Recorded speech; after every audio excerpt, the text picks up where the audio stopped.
All right, welcome back to the 129 and the first episode of Training Time from the Line.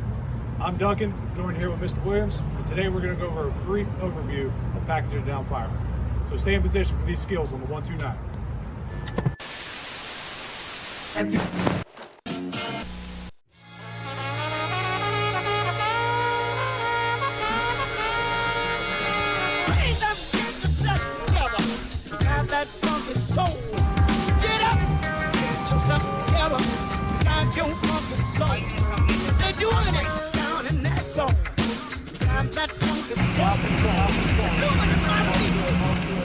All right, like stated in the opener, we're going to work on the skills that are involved with packaging a down firefighter, right? So once you locate a down firefighter, whether you're on a company that's working on the fire ground or on a RIT team that's assigned to locate a down fireman, this is a highly dynamic situation with lots of skills that have to be performed. We're only going to focus on the one part of packaging this down firefighter to remove them from the structure.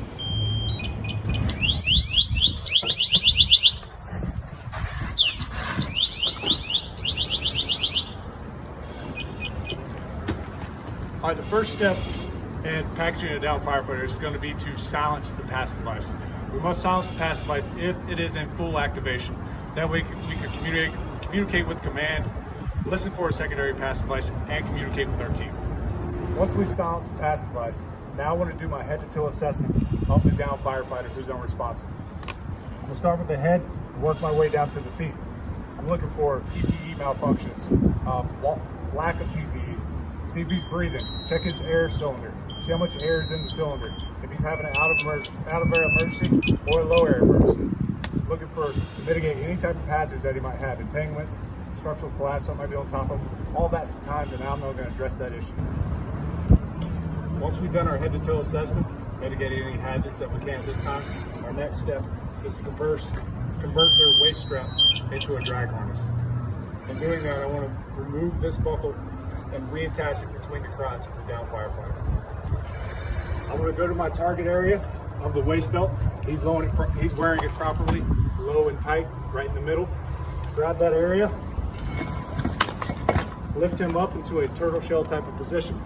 This is going to take a lot of the pressure off of the waist belt and allow me to easily loosen it.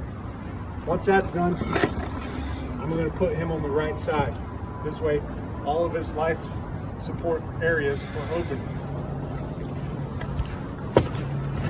I'm going to get his leg up in a position that I can easily remove the waist belt and reattach it between the legs. What I don't want to do is make the disconnect before I'm ready to make the connection.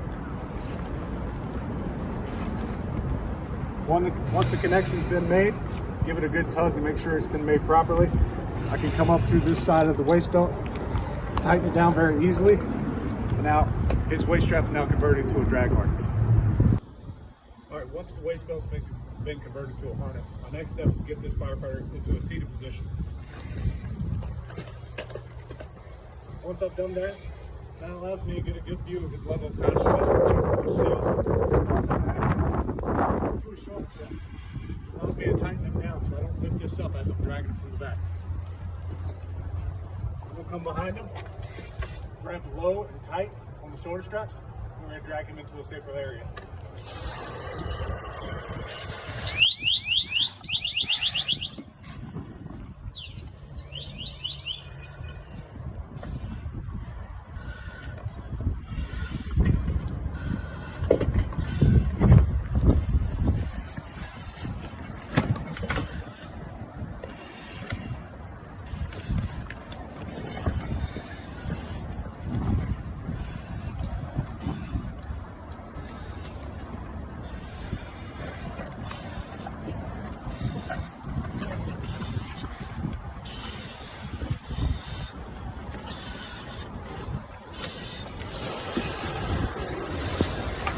All right, thanks again for joining us for the first episode of Training Time from the Line. The skills that were shown here today are a way, not the way. So most importantly, get out, train with your crew, and find a way that works best for you. Make sure you stay in position for next month episode, more skills shown for Training Time from the Line right here on the 129.